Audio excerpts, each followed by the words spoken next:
Ողջույն սիրելի հեռուստադիտողներ, մայիսի 30-ի լրահոսն է ամփոփում օրակարգ լրատվական։ Բարի երեկո, ահա թե ինչ ենք պատմելու այս թողարկմանը։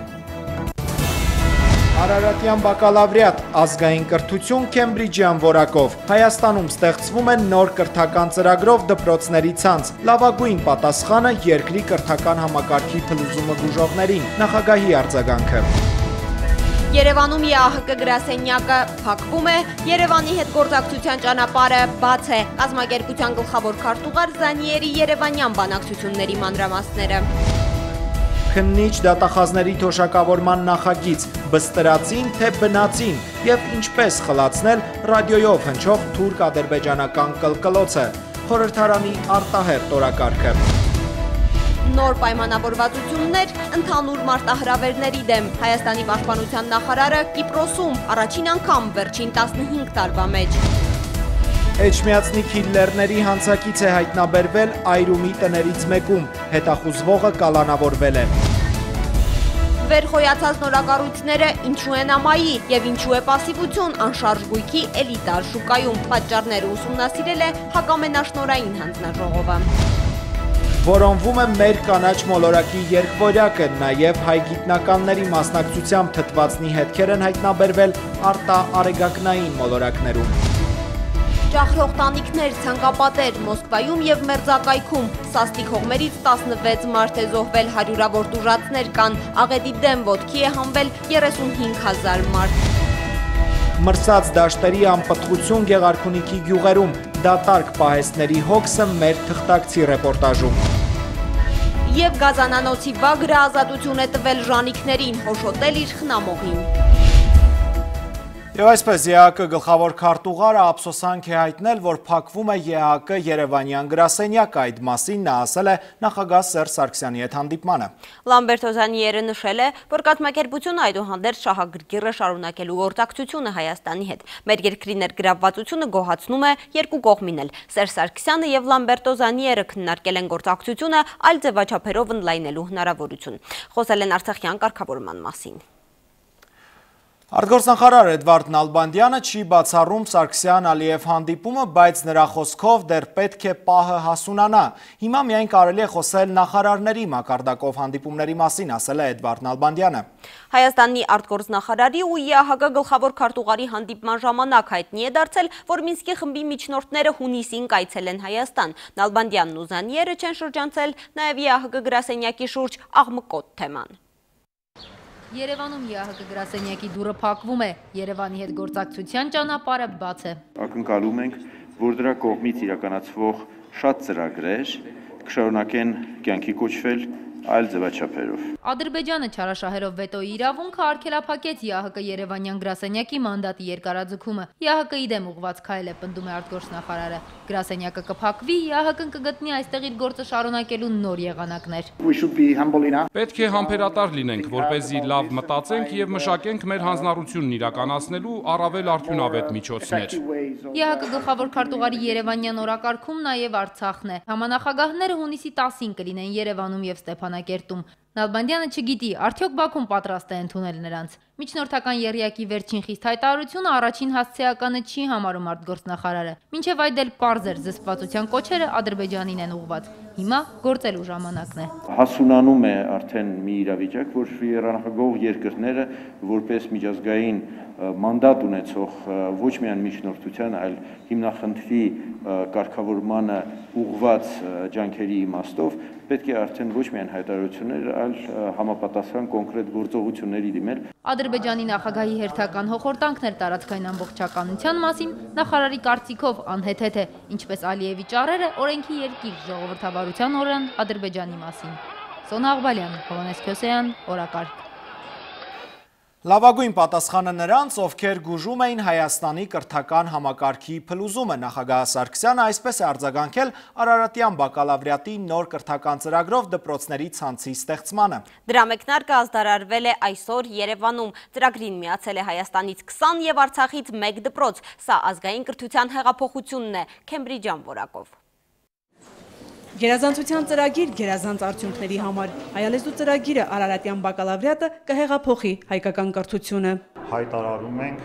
այսպես համահայկական դպրոցական ցանցի ստեղծումը։ 300 վերապատրաստված ուսուցիչ առաջին փուլով կփորձի ապացուցել հնարավոր է միջազգային որակով կրթել աշակերտներին։ Երևանը ծրագրին հետո կմիանա, լավագույնի հերթում մարզերն են։ Ավանդականից վերացել ենք եւ հայտնվել մի վիճակում, որ չգիտենք ինչ ենք անում։ Նմանացնում ենք։ Հիմա արդեն ունենք կոնկրետ փորձը։ Ամեն մի դպրոց Արարատյան բակալավրիատով կարող է հավասարվել աշխարհում կրթության առաջատարներին։ Դպրոցներում ձևավորվում է մոտիվացիա, ինչպես բարձրանան քայլ առ քայլ, որպեսզի հասնեն այս որակին, որը այսօր ձևավորված է եւ ճանաչված է անգլիական համակարգի կողմից։ Գիտելիքահենք տնտեսություն, բարձր տեխնոլոգիաներ երկրի ապագայի համար ամենակարևորն են։ Արարատյան բակալավրիատը կօգնի հասնելու նպատակին։ Սա կրթության գերազանցության ազգային ծրագիր է, ուստի այն հետևողականորեն մենք ներ ենք դնելու մեր հանրապետությունով մեկ։ Մրցունակ կրթության հարցերը քննարկելիս մարզերից մեկում նախագահ Սարգսյանը Տեր Մեսրոպին ասել էր, պետք է գործել, սկսել ծրագիրը, ԱԻԲ դա արեց։ Ոչ թե ստուգում ենք իր փաստացի գիտելիքը, այս հիշում ես, չգիտես, ուրեմն գնա, այլ փորձում ենք ամեն կերպ օգնել իրեն բացահայտել իր հնարավորությունները, հմտությունները։ Նախագահը ուսուցիչներին շնորհակալագրեր է հանձնում, նշում պահանջված կրթությունը հայրենադարձության հրավեր է։ Քննական հանձնաժողովի առաջ նստելը չպետք է բարդույթավորի։ Ամոթալի որևէ բան չկա, այստեղ անվստահության խնդիր չկա։ Ընդհանրապես մեր պետական կառավարման համակարգում եւս այդպիսի քննությունները պետք է լինեն պարտադիր եւ պետք է լինեն պարբերաբար, որովհետեւ մասնագիտությունը դա շարունակաբար ստացվող գիտելիքների մի ամբողջություն է եւս։ Երկրի կրթական համակարգում փլուզում տեսնողներին լավագույն պատասխանը նախագահն ասում է ուսուցիչները տվեցին։ Սա լավագույն պատասխանն է բոլոր այն հոռետեսների, որ տարիներ շարունակ խոսում էին, ասում էին Հայաստանի կրթական համակարգը փլուզվել է, մենք այլևս ուսուցիչներ չունենք։ Ճշմարտությունը ապացուցեցին նաև ապրիլյան տղաները, հանձնելով ամենառիսկային քննությունը։ Բոլորը խոսում են այն մասին, որ մեր 18 տարեկան զորակոչիկները ուղղակի գերազանց են ծառայում եւ պաշտպանում են մեր հայրենիքի սահմանները, բայց նրանք ընտանիքից բացի եւ միգուցե առաջի հերթին դպրոցում են ներծծում այդ գաղափարը։ Գերազանցության ծրագիրը առաջ կմղի կրթության համակարգը։ Դեռևս 2007-ին նկատել էր վարչապետ Սերժ Սարգսյանը։ Հիմա լրացնում է ծրագիրը կլուծի նաև սոցիալական խնդիր։ Անվճար պետական դպրոց բնավ չի նշանակում վատ դպրոց, իսկ վճարովի դպրոց միանշանակ չի նշանակում, որ այդ դպրոցում տալիս են անհրաժեշտ գիտելիքներ։ Չափանիշներ պետք է լինի այս ամբողջ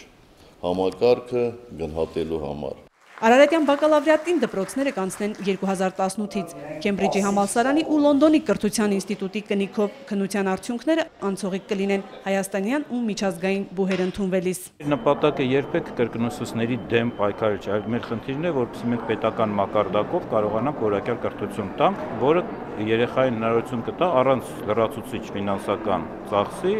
իր կրթությունը շարունակել։ Լորեցի ընկեր Բարոյանին ծրագիրը ոգևորել է։ Սեղան, կոնյակ են բացել, լարված լուրին սպասել։ Սա այն է, ինչ որ մենք երազում էինք։ Օր ու գիշեր պարապելով է հասել հավաստագրին։ 40 տարվա մանկավարժը վստահ է, ստեղծագործող դպրոցները չեն կարող տեղում դոփել։ Մայա Խաչատրյան, Արմեն Անդրեասյան, օրակարգ։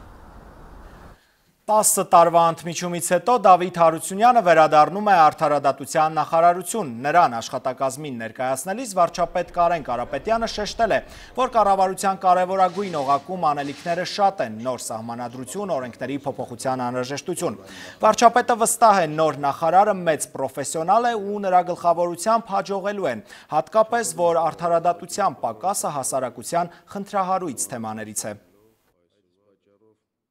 Մենք մեր տեսլականի մեջ էլ ֆիքսել ենք, թե ինչպիսի Հայաստան ենք ուզում տեսնել եւ արդար բառը կարևորագույն բառերից մեկն է, ինչպես յուրաքանչյուր հասարակության համար, այդ թվում մեր հասարակության համար արդարադատության կամ արդարության պակասը միշտ ընկալվում է որպես պրոբլեմատիկ։ Շատ մեծ աշխատանք կատարված է, վստահ եմ, որ մենք կարողանանք շարունակել այդ աշխատանքը պատշաճորեն։ Օրենսդիրի աշխատանքներից կառավարության նախաձեռնած արտահերթը նորընտիր խորհրդարանականները բավական թեժ են անցկացրել։ Օրակարգի 6 հարցերից, որոնք էին բստրածին, որոնք բնածին, նիստին Սիրանուշ Մուրադյանն է հետևել։ Շնորհավորանքներ ու հրաժարականներ նիստի մեկնարկին Խոսրով Հարությունյանն այսօր 69 տարեկան դարձավ։ Մնացած ընդմիջմանը։ Հրաժարականները Ծառուկյան դաշինքից են պատգամավորներ Հարություն Ղարագյուզյանի, Արտյոմ Ծառուկյանի, Խաչիկ Մանուկյանի մանդատները վայր դնելու դիմումներն ընդունվել են։ Դադարեցվում են պատգամավորական լիազորությունները։ Ընտրացուցակում հաջորդում են եւ հետեւաբար խորհրդանում նրանց աթոռները կզբաղեցնեն Հակոբ Նազարյանը, Գևորգ Պետրոսյանն ու Նորա Արուստամյանը։ Մինչ այդ այսօր արտահերթում ընդդիմադիրներն ուզում են հասկանալ կա օրակարգ եկած բստրածին նախագիծ։ Սա Ծառուկյան դաշինքցի падգամավորի հայտնի բառն է, որ նշանակում է հորինովի։ 20-ամյա աշխատանքային ստաժ ունեցող դատավորների քննիչների իրավապահ համակարգի մի շարք աշխատակիցների սոցիալական երաշխիքներին վերաբերող նախագծով առաջարկում է, որ նրանք կենսաթոշակ ստանալու իրավունքից օգտվեն նաեւ 2017-ի հուլիսի 1-ից հետո։ Սա ինչ իրավունք է, բստրածին թե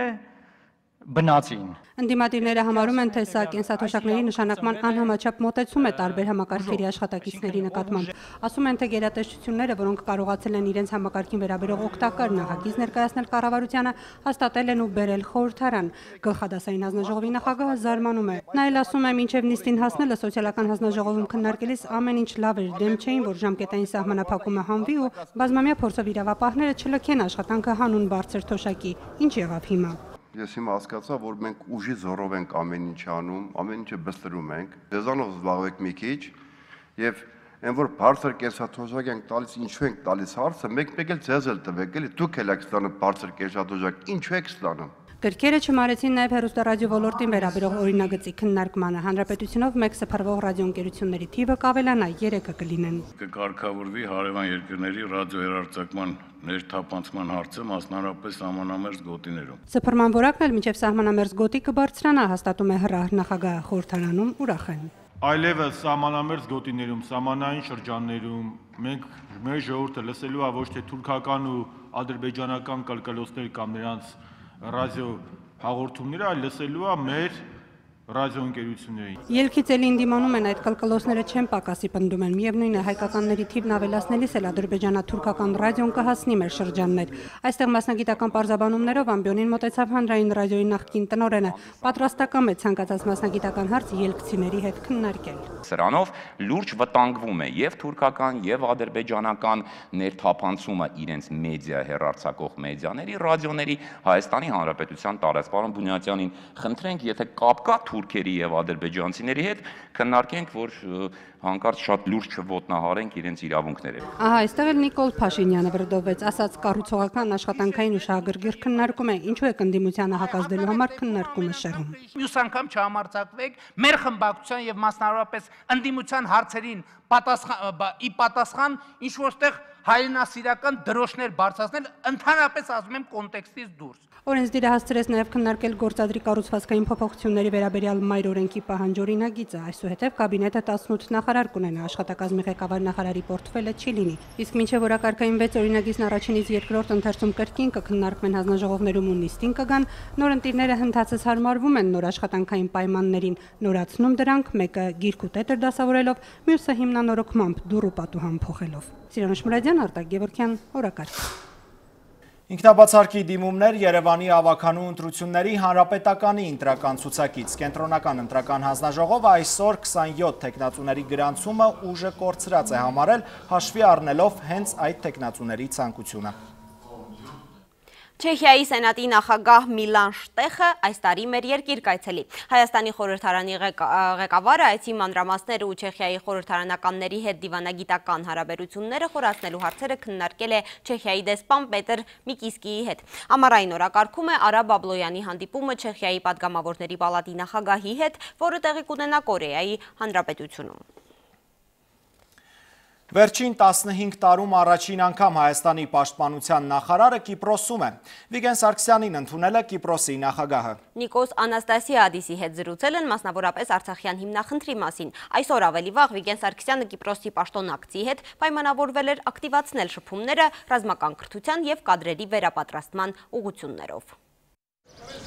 Հայաստանի պաշտպանության նախարարին ընդունել են բարձրագույն մակարդակով երկրի բոլոր առանցքային պաշտոնյաները։ Կիպրոսի նախագահ Նիկոս Անաստասիադիսի հետ խոսվել է պաշտպանական գործակցության ուղղությունների, հայ համայնքի եւ արցախյան զարգացումների մասին։ Խորհրդարանի նախագահը նշել է, որ պատմական բարեկամական կապերը պետք է հարստացնել նաեւ գործնական քայլերով։ Նախարար Սարգսյանը շեշտել է բարեփոխված սահմանադրությամբ ազգային ժողովի դերի բարձրացումն ու կարևորել միջխորհրդարանական կապերը։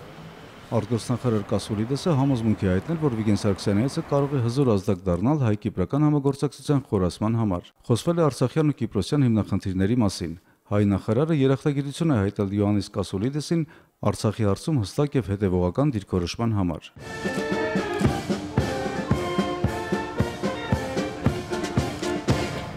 Պաշտոնակից Քրիստոֆորոս Ֆոկայիդեսի հետ Վիգեն Սարգսյանը հանդիպել ու բանակցել է 3, ստորագրվել է 2 փաստաթուղթ՝ գերատեսչական ու միջկառավարական։ Հայկական կողմից երախտագիտությամբ է նշվել ցեղասպանության 100-րդ տարելիցի միջոցառումներին Կիպրոսի նախագահի եւ խորհրդարանի խոսնակի մասնակցության փաստը։ Կողմերը համոզված են, որ ռազմակրթական, կադրերի վերապատրաստման եւ այլ ուղղություններ գործակցության մեծ ներուժում են։ Մենք ունենք ընդհանուր շատ մարտահրավերներ, ունենք ընդհանուր տարածք, որն անցնում է խոշոր փոխակերպումների միջով, նաև շատ մարտահրավերներ, որոնք ավելի գլոբալ են, ինչպես միջազգային ահաբեկչությունը։ Հիմա մենք խոսում ենք ինչպես անել, որ ավելի լավ պաշտպանենք մեր երկրներն ու ժողովուրդներին։ Մենք ուզում ենք ավելի սերտացնել ռազմական կապերը, որ մեր զինվորականներն ավելի հաճախ ու գործնական շփվեն։ Արցախյան կարգավորման առնչությամբ նախարար Ֆոկայիդեսը ողջունել է խնդիրը բացառապես խաղաղ ճանապարհով լուծելու Հայաստանի պատրաստակամությունը, չնայած ադրբեջանական կողմի պարբերական սադրանքներին։ Առաջնորդարանում նախարար Սարգսյանը հանդիպել է Կիպրոսի համայնքի ներկայացուցիչների հետ։ Թեմի կաթողիկոսական փոխանորդ Խորեն arczepiskopos Տողրամաչյանն աջակցություն է հայտնել ազգմանակ գաղափարին։ Վիգեն Սարգսյանը ներկայացրել է Արցախա-ադրբեջանական սահմանի դրությունը, բանակցային բարեփոխումներն ու պատասխանել ներկաների հարցերին։ Հայաստանյան ցավակելական Սուրբ Եկեղեցու կատարած դերը մեր ժողովրդի պատմության մեջ բացառիկ է, որովհետև պետություն ունենալու երկար դարերի ընթացքում իր վրա ստանձնեց եւ հոգեվոր կենտրոնի եւ պետական գործառույթներ։ Նախարար Սարգսյանը նաև ծաղկեպսակ է դրել հայոց ցեղասպանության սրբադասված նահատակների հուշարձանին։ Արթուր Գրիգորյան, օրակարգ։ Թուրքական դատարանը որոշել է ձերբակալել Դիարբեքիրի նախկին քաղաքապետ Օսման Բայդեմիրին։ Քրդական ժողովուրդների դեմոկրատական կուսակցության падգամավորը մեղադրվում է քաղաքապետ եղած ժամանակ ոստիկաններին վիրավորելու համար։ Թուրքական մամուլը հիշեցնում է, որ հայամետ քուրդ քաղաքապետ քաղաքական գործիչը բազմիցս հանդես է եկել հայոց ցեղասպանությունը դատապարտող հայտարարություններով։ 2014-ին Երևանում այցելել է Ծիծեռնակաբերդի հուշահամալիր։ Քաղաքապետի պաշտոնում մասնակցել է Դիարբեքիրի Սուրբ Կիրակոս հայկական ավերված եկեղեցու վերականգնման ծրագրին։ Հասունանում է նոր սկանդալ, որում չի բացառվում ներքաշված լինի Ադրբեջանը։ Անհետացել է ընդդիմադիր լրագրող Աֆղան Մուխտարլին, որը վերջին շրջանում խուսափելով Ալիևյան հետապնդումից ընտանիքով ապրում էր Թբիլիսիում։ Ջամ Նյուզը զրուցել է լրագրողի ընկերների հետ, որոնց խոսքով վերջերս Թբիլիսիում նրանց հետևում էր ադրբեջաներեն խոսող մի քանի մարդ։ Համացանցում լուրեր են հայտնվել, թե Մուխտարլին արդեն տեղափոխվել է Ադրբեջան, նրա կինը հարց է ուղղել, ինչպես դա կարող էր պատահել, երբ ամուսնու անձնագիրն իր մոտ է։ Վրաստանի ներքին գործերի նախարարությունից Ջամ Նյուզին ասել են, թե ավելի ուշ հանդես կգան հայտարարությամբ։ Մոլդովայում ներքաղաքական սկանդալ է հասունանում հանրապետության նախագահի ու գործադիր իշխանության միջև ծագած հակասության պատճառը Ռուսաստանի նկատմամբ կողմերի դիրքորոշումն է։ Մոլդովայի արևմտամետ վարչապետ Պավել Ֆիլիպը ռուս 5 դիվանագետներին երկրից վտարելու որոշում է կայացրել, ինչը առաջացրել է նախագահ Իգոր Դոդոնի վրդովմունքը։ Նախագահը համոզված է, որ այդ քայլը արվել է արևմուտքի դրդմամբ, որին դուր չի գալիս Մոսկվայի հետ կառուցողական հարաբերություններ հաստատելու իր մոտեցումը։ Մոսկվան զգուշացրել է, պատասխանելու է համառ Պատշաճ ընդունելություն Վերսալի շքեղ պալատում անկեղծ եւ բաց զրույց, որքանով Մակրոն-Պուտին հանդիպումը թուլացրեց լարվածությունը երկու երկրների միջև։ Օրակարգի անդրադարձը։ Համաշխարհային մամուլն արձանագրում է, Մակրոնը եւ Պուտինն իսկապես անկեղծ եւ բաց են զրուցել։ Ռուսաստանի եւ Ֆրանսիայի նախագահները այս հանդիպմամբ փորձեցին հարթել Փարիզի եւ Մոսկվայի միջև լարվածությունը։ Երկու նախագահները Վերսալում դիտել են Պետրոս Մեծ ցարը Ֆրանսիայում 1717 խորագրով ցուցահանդեսը, ապա այցելել Փարիզում նորաբաց ռուսական հոգեվոր մշակութային կենտրոն։ Վերլուծաբանները շեշտում են, Էմանուել Մակրոնը պատահական չէր ընտրել ոչ հանդիպման վայրը եւ ոչ էլ առիթը։ Վերսալը խորհրդանշում է ֆրանսիական միապետության փառահեղ անկեղծ դարաշրջանը, գերիշխանությունը նաև ֆրանսիական մեծ հեղափոխությունը։ Իսկ 300 տարի առաջ Պետրոս Մեծի Ֆրանսիա այցով Ռուսաստանն ամրապնդեց իր դիրքերը համաշխարհային քաղաքական բեմում։ Ռուսաստանի եւ Ֆրանսիայի ղեկավարները շեշտել են, որ երկրներն ընդհանուր դիրքորոշում ունեն ահաբեկչության դեմ պայքարում։ Տարաձայնությունը հիմնականում վերաբերում է Սիրիայի եւ Ուկրաինայի ճգնաժամերին։ Կողմերն այդուամենայնիվ հայտարարել են, որ պետք է վերսկսել ուկրաինական խնդրի քննարկումը նորմանդական քարյակի ձևաչափով։ Բարեկամական զրույց ճակատամարտերի սրահում, ձեռք սեղմում, որին սպասում էր աշխարհը։ Ծանոթությունը կայացավ։ Եթե 300 տարի առաջ Պետրոս Մեծի այցի նպատակը Ֆրանսիայում ոչ ոք չէր հասկանում, այսօր Վլադիմիր Պուտինի ժամանումը Փարիզ հստակ նպատակ ուներ թույլատրել լարվածությունը, գրում է BBC-ն։ Եզրակացությունը մեկն է. լավ է, որ երկու գերտերությունների առաջնորդներն անմիջական հանդիպմամբ են փորձում պարզել հարաբերությունները։ Դավիթ Մուրադյան, օրակարգ։ Մոսկվայում մահացու փոթորիկները չեն խաղաղվում։ Տեղի հիդրոմետ ծառայությունը ամռան առաջին օրը ուժեղ քամի է կանխատեսել, հայտարարվել է վտանգի դեղին աստիճան։ Մոսկվայում ու նրա մերձակայշրջաններում մոլեգնած փոթորիկը հիշեցնում է աշխարհի վերջի մասին պատմող ֆիլմերը։ Ուժեղ քամուց օդում ամեն ինչ ճախրում էր։ Ցանկապատերը, գովազդային վահանակները, մետաղական տանիքները, ամենուրեք վնասված ավտոմեքենաներ, էլեկտրահաղորդման լարեր, ինչի հետևանքով հոսանքազրկվել է Մոսկվայի մարզի 300 բնակավայր։ Փոթորիկն ուղեկցվել է տեղատարապ Անդրեվով ու Ամպրոպով, տապալել է մոտ 3500 ծառ, որոնց տակ էլ հիմնականում մնացել են զոհերն ու վիրավորները։ Աղետը համարվում է քաղաքի պատմության վերջին 100 տարվա ամենամահաբեր փոթորիկը եւ մահացածների թիվն ըստ վերջին տվյալի հասել է 16-ի, 150 տուժածներից 108-ը դեռ հիվանդանոցներում է, նրանցից 22-ը երեխա է։ Նախնական տվյալներով վիրավորների մեջ հայեր չկան։ Բոլոր հիվանդներին բնորոշ են կոտրվածքները, գլխի վնասվածքները, որոշ դեպքերում նաև ողնաշարի ու թոքերի տրավմատիկ վնասվածքները։ Իշխանությունները քննարկում են ուժգին փոթորկի հետևանքով զոհվածների ընտանիքներին ֆինանսական փոխհատուցում վճարելու հարցը։ Ամենայն հավանականությամբ այն կկազմի 1 միլիոն ռուբլի։ Փոթորկի հետևանքների վերացման աշխատանքներին մասնակցում է 35000 մարդ, օգտագործում է 4500 միավոր տեխնիկա։ Աղետը սակայն Ռուսաստանով չի բավարարվել։ Այն ավերածություններ է առաջացրել նաև Ղազախստանում։ Այստեղ նույնպես տապալվել են ծառեր, էլեկտրահաղորդման գծեր, փոկվել են տանիքներ։ Վերջին տվյալներով 3 մարդ է մահացել, 3-ն էլ վիրավորվել է։ Օդերութաբանները կոչ են արել բնակիչներին ու հատկապես երեխաներին խուսափել փողոց դուրս գալուց։ Մարիամ Խիթարյան, օրակարգ։ Վերադառնանք Հայաստանյան լրահոսին, ցուրտ ձմեռը գյուղացուն սակավաբերք ամառ է գուժում, Գեղարքունիքում ցորենի դաշտերը մրսել են, դրանց տեղում գյուղացիները կարտոֆիլ են ցանել, բայց դրա հետ էլ մեծ հույս չեն կապում, հատկապես բարձրադիր գոտիներում։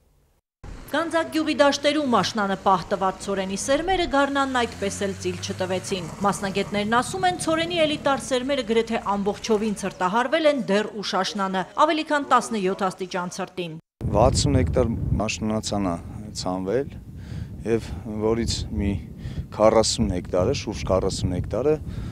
ցրտահարվել է։ Բերքը փրկելու համար գանձակցիները վերից վար պարարտացրին հեկտարներով ցրտահարված դաշտերը։ Լրիվ ցուրտ տարի ոչ մի բան չկա։ Որ դաշտերը խոպան չմնան, շատերը գարնան կեսերին նույն տեղերում գարի կամ կարտոֆիլ ցանեցին։ Գանձակցի 30 տարվա գյուղատնտեսը սակայն փորձով գիտի, ուշացած սերմը չի հասցնի բերք տալ։ Խնդրեմ, սա մեծ հանած հատիկն է, կարան, որ վերացանք օրը։ Հիմա սա կորվան ծլնի վեգետացիան, օրնովազը 4-5 ամիս է տեում։ Հիմա սա վեգետացիան արդեն շատ ուշ է, համա ամիս կեսի ուշ է։ Իսկ եթե նույնիսկ որոշ քանակի բերք լինի, միևնույն է գյուղացու տարվա պաշարը չի ապահովի։ Այս գարին ցորենը միասին դա ոչ կօգտագործի որպես հաց գյուղացու համար, ընդամենը մենակ անասնակ էր։ Եթե ցածրադիր գյուղերում երկրորդ ցանքով գոնե հնարավոր է կարտոֆիլ մշակել, ապա նույնն անհնարին է լեռնային գյուղերում։ Մարզի սահմանամերձ Վահան եւ Թթուջուր գյուղերում եւս ցուրտը վնասել է սերմերը, բերքի հետք ու հույս գրեթե չկա։ Հասմիկ Շահբազյան, Վարդգես Խաչատրյան, Ռուզաննա Վարդերեսյան, օրակարգ։ Հայաստանի 60 գյուղերում այլընտրանքային եկամտի աղբյուր կստեղծվի։ ՄԱԿ-ի զարգացման ծրագիրը Ռուսաստանի 3 միլիոն դոլար ֆինանսավորմամբ կօգնի նոր տուրիստական ուղիներ բացել դեպի գյուղեր։ Զբոսաշրջային գյուղական գրավչությունները կլինեն նորաբաց կամուրջ հարթակում։ Տվյալների բազայում տուրօպերատորները կարող են ներկայացնել գյուղական տուրիզմը զարգացնելու առաջարկներ։ Կարևորում ենք տուրօպերատորների դերը գյուղական զբոսաշրջության զարգացման գործում։ Համոզված ենք, որ միասնական ջանքերով կարող ենք ստեղծել զբոսաշրջային արդյունք, որոնք տուրօպերատորները կարող են վաճառել, իսկ գյուղաբնակները լրացուցիչ եկամուտ ստանալ։ Նորակառույց շենքերում բնակարան փնտրողները խուսափում են հիփոթեքով գնել կանխավճարի բարձր տոկոսադրույքի պատճառով։ Այս եզրակացությունը արել է Հայաստանի հակամրցակցային հանձնաժողովը։ Իհարկե, այս ուսումնասիրության մեջ չեն մտնում պետության սոցիալական ծրագրերից օգտվողները։ Հակամոնոպոլ մարմինը պարզել է նաև, որ բնակարարշինությունում մոնոպոլիա չկա, փոխարենը էլիտար շենքերում այժմ մեծ է էկոնոմ դասի բնակարանների պահանջը։ Ինչու են նորակառույցներ վեր խոյանում, երբ բնակարանները դատարկ են։ Պահանջարկ առաջարկի հանելուկի լուծումը փորձել են գտնել հակամենաշնորհային հանձնաժողովում։ 30 խոշոր ընկերությունների ցուցանիշներով պարզվել է, որ 2011-16 թվականների շենքերում մեծ մասը մինչև 80 քառակուսի մետրանոց տներ է։ Հիմնականում առավել մեծ մասշտաբաժին ունեն 2-ից 3 սենյականոց բնակարանները։ Ընդհանուր առմամբ 2-ից 3 սենյականոցները կազմել են 69%, բնակարանների 1 քառակուսի մետր մակերեսի միջին 282,000 դրամ է, սակայն դրանց մեջ քիչ են փոքր մակերեսով 2.7 բարձրությամբ էկոնոմ դասի 2-3 սենյականոցները, մինչդեռ հենց դրանք մեծ պահանջարկ ունեն։ Իրացվող էկոնոմ դասը կազմում է շուրջ 24% 2 սենյականոց բնակարանների դեպքում և 10% 3 սենյականոց բնակարանների դեպքում։ Անշարժ գույքի վաճառքի պասիվության պատճառը մեծ քառակուսիներն են, կանխավճարը բարձր տոկոսադրույքը։ Գնորդը հիմնականում խուսափում է նաև հիփոթեկային վարկից։ 2011-2016 թվականներին վաճառված բնակարանների ընդամենը 10%-ն է գնվել հիփոթեկով։ Վահե Կոստանդյան, Էդգար Դավթյան, օրակարգ։ Գանկայթի ոլորտ այստեղ օգտատերերի համար թեժ մրցակցող ինտերնետ պրովայդերները միավորվել են ու տվյալների փոխանակման միասնական հարթակ ստեղծել։ Բացի այդ, այժմ արդեն երկիրը տեխնիկապես հնարավորություն ունի երևանյան սերվերների վրա պահել համացանցում փնտրվող, օրինակ Google-ի ինֆորմացիան։ YouTube-ից երկրինի Microsoft-ի հակավիրուսի ամենաթարմ update-ը թե Facebook-յան գրառում առաջին հայտից հետո արդեն մեր էկրաններին հայտնվում է Ֆրանկֆուրտի փոխարեն Երևանից։ Հայտնի այդ ու հարյուրավոր այլ կայքեր սպասարկող ամերիկյան ակամայի ընկերությունը մոտ 1 տարի է Հայաստան է բերել իր կլաստերը։ Սարքը սենյակում աղմկում է Google Global Cache-ի հետ։ Ցանկացած բան, որ դուք գրեցիք Google-ում, հիմա դա գալիս է նստում ձեր cache-ի մեջ։ Տեղում սերվերներ տեղադրելով ինտերնետ բովանդակությունն օգտագործողին մոտեցնելու համացանցի արագությունը բարձրացնելու հայաստանյան նախաձեռնության հեղինակը Armix հիմնադրամն է։ Տվյալների փոխանակման հարթակում միավորել են երկրում գործող 12 պրովայդերի։ Միայն Beeline-ը ցանցում չէ։ Օրը 24 ժամ տեսանելի է Հայաստանի ընդհանուր մոտ 100 գիգաբիտ տրաֆիկից, ով ինչքան է սպառում։ Միայն YouTube-ում օգտագործումը 14 գիգաբիտ։ Ակամայի ու Google-ի երևանյան սերվերները հաճախ վերջին կանգառ են դառնում նաև մեզնից հարավ-արևելք, Իրանից, Իրաքից, Պարսկաստանից Եվրոպա գնացող ինտերնետ հարցումների համար հպարտանում են Armix-ում։ Հարևան Վրաստանը նոր է նման քայլեր կատարել, Ադրբեջանը ոչ մի քեշ դեռ չունի։ Մեզ մոտ հնարավորությունն այժմ այնպիսին է, հայկական AM տիրույթի բոլոր կայքերը կարող են դրսերից հանգիստ այստեղ բերել իրենց սերվերները, պնդում է հիմնադրամի ղեկավարը։ Տեսեք, Google-ը ակամային իրենց կոնտենտը բերում Հայաստան են հասցնում, որպեսզի մեր բաժանորդներին մոտիկ լինի։ AM դոմենի շտեմարան ինֆորմացիաները մոտ 70%-ով դեռ պահվում են արտասահմանում։ Այստեղ դրանք ավելի արագ կդառնան ու էժան կսպասարկվեն, խոստանում են Armix-ում։ Զարմանում ինչու են դանդաղում։ Հերմինե Բաղդասարյան, Ռոմիկ Խաչատրյան, օրակարգ։ Մի քանի ամսում հաճախորդների 30% աճ։ Թալինում վերաբացվել է Արջին բանկի մասնաճյուղը։ Նոր սարքավորումներ և կահավորում։ Սրանց շնորհիվ հաճախորդը ստիպված չի լինի հերթ կանգնել, իսկ գործարքը կարվի ամենակարճ ժամանակում։ Արջին բանկը Թալինում վերաբացեց իր մասնաճյուղը, վերանորոգումից և ժամանակակից կահավորումից հետո այն արդեն սպասարկում է հաճախորդներին։ Արագ սպասարկում են, ժպտատեմ և հաճելի։ Մասնաճյուղը գործում է 10 տարուց ավելի, վերանորոգումից հետո հաճախորդների թիվը մի քանի ամսում 30%-ով ավելացել է։ Այս տարի մենք արդեն վերաբացում ենք 5-րդ մարզային մասնաճյուղը և համոզված ենք, որ ֆունկցիոնալ լուծումները, ինչպես նաև արդիական տեխնոլոգիաների կիրառումը բերելու են հաճախորդների սպասարկման նոր Բանկն արդեն կմատուցի բոլոր ծառայությունները, ոչնչով չի տարբերվի մյուս մասնաճյուղերից։ Ունեցանք մի գեղեցիկ հոյակապ կառույց եւ այսօր մարդիկ ունեցան իրենց նորմալ աշխատավայրը։ Կշարունակվի մասնաճյուղերի վերանորոգումը, նպատակը պայմանների հավասարություն։ Վոլոդիա Հովսեփյան, Հակոբ Թումանյան, օրակարգ։ Մեկ պաշտոնական լուր նոր նշանակումներ կառավարությունում քիչ առաջ Հանրապետության նախագահի հրամանագրերով Դավիթ Տոնոյանը նշանակվել է արտակարգ իրավիճակների, Հրաչյա Ռոստոմյանը սպորտի և երիտասարդության հարցերի, Արմեն Ամիրյանը մշակույթի, Լևոն Ալթունյանը առողջապահության նախարար։ Այժմ օրվա օրակարգի քրեական թեմաները։ Հայտնաբերվել է վաղար շաբաթում սպանություն նախապատրաստելու գործով վնասազերծված խմբի 4-րդ մեղադրյալը։ Ոստիկանության քրեական հետախուզության կազմակերպված հանցավորության դեմ պայքարի գլխավոր և Տավուշի մարզային վարչությունների ու նոյեմբերյանի բաժնի ծառայողները այսօր Տավուշի Այրում քաղաքի բնակարաններից մեկում հայտնաբերել և բերման են ենթարկել 28-ամյա նախկինում դատապարտված քաղաքացու։ Նա կալանավորվել է։ Հիշեցնեմ, հետախուզվում էր այս տարվա մայիսի 27-ից առանձնապես ծանր հանցագործության նախապատրաստմանը օժանդակելու համար։ Ադրբեջանական խնձորի գործով մեղադրանք է առաջադրվել արդեն 9 անձի։ Այս մասին հատուկ քննչական ծառայության պետի տեղակալը ասել է Armenpress-ին։ Քննչական կոմիտեի Արաբկիրի բաժնում քննություն է տարվում պարզելու բժշկական կենտրոնում 2 տարեկան երեխայի մահվան հանգամանքները։ Նշանակվել է դատաբժշկական փորձաքննություն։ Հիշեցնեմ, երեխան մահացել էր Գյումրիի մոր և մանկան ավստրիական հիվանդանոցից մայիսի 22-ին Երևանի Արաբկիր բժշկական կենտրոն տեղափոխվելուց հետո։ Երևանում լույս աշխարհ եկած 5 երեխաներից 2 աղջիկների վիճակը կայուն է։ Հանրապետության գլխավոր նեատոլոգ Պավել Մազմանյանը տեղեկացրել է, որ նրանք արդեն կշռում են 1 կիլոգրամից ավելի։ Փոքրիկները դեռ 1 ամիս կմնան հիվանդանոցում։ Անցնենք հաջորդ թեմային, արեգակնային համակարգից դուրս առաջինը նոր մոլորակ հայտնաբերած գիտնականը Հայաստանում է։ Միշել Մայորը Հայաստանում կմասնակցի արտաարեգակնային մոլորակներ և աստղակենսաբանություն թեմայով առաջին աշխատաժողովին։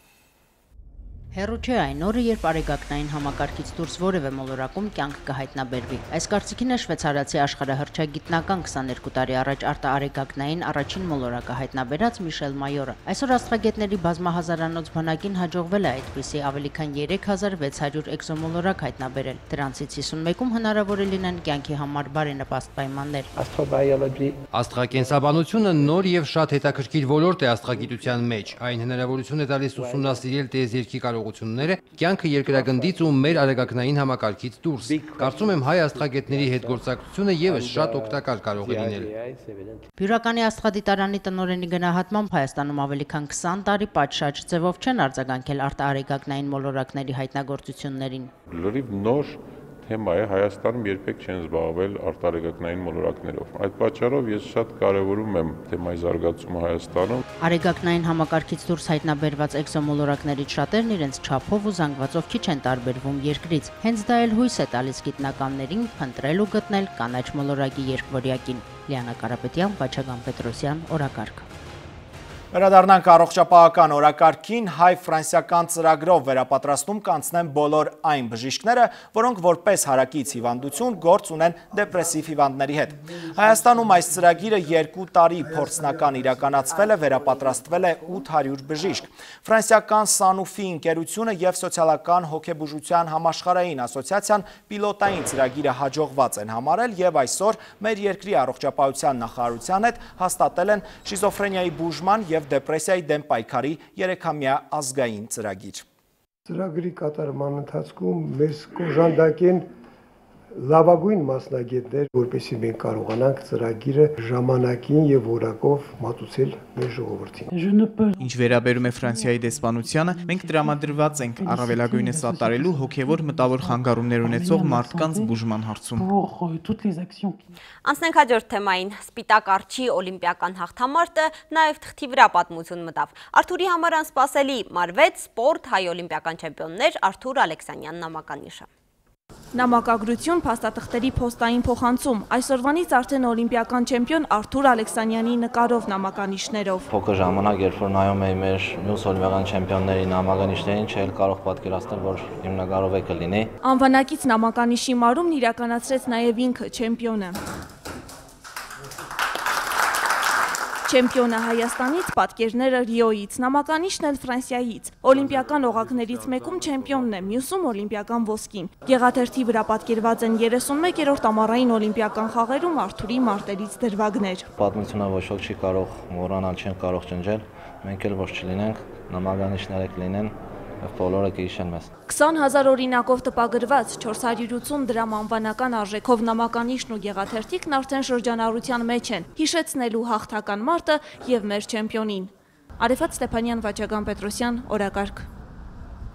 Օրվա կադրերից առաջինը հատված սարսափ ֆիլմից գետինը անսպասելի ճեղքվում է, հողը բարձրանում է 7 հարկանի շենքի բարձրության, բայց ոչ մի ահռելի գազան գետնի տակից դուրս չի գալիս։ Իրականում Կիևում ստորգետնյա խողովակ է պայթել եւ բարձր ճնշման տակ մղված ջրի շիթը վնասել է տարածքի տներն ու ավտոմեքենաները, դրանք ծածկվել են ցեխի հաստ շերտով։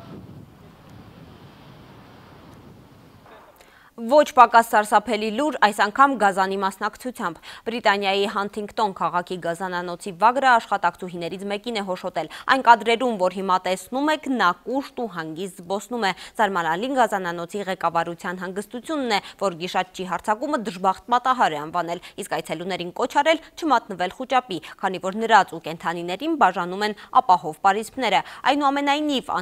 անվտանգության նկատառումներով գազանանոցի այցելուներին տարածքից հանել են։